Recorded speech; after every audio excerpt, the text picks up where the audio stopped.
जिसके होठों पर गंगा और हाथों में तिरंगा है।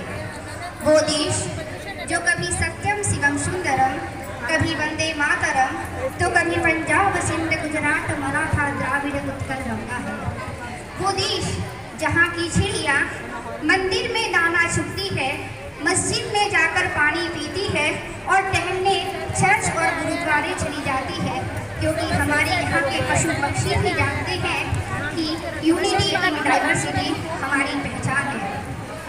1857 में जो आज़ादी की लौ जलाई थी, 1947 में पूरी हो गई।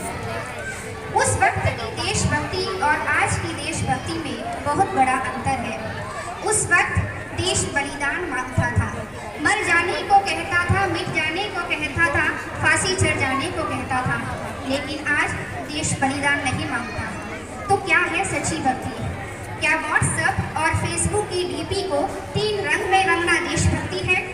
15 अगस्त और 26 जनवरी के दिन वंदे मातरम के नारे लगाकर हाथों में तिरंगा लिए घूमना देशभक्ति है? और अगर हाँ, तो फुटपाथ का वो छोटा बच्चा ट्रैफिक की छाव में नंगे पांव में जब तिरंगा बेच रहा होता है, तो क्या आप उसे उसकी सच्ची देशभक्ति कहेंगे? नहीं, वो देशभक्ति नहीं, उसके पेट के भूख की शक्ति है जो उसे ऐसा करने पर मजबूर करती है।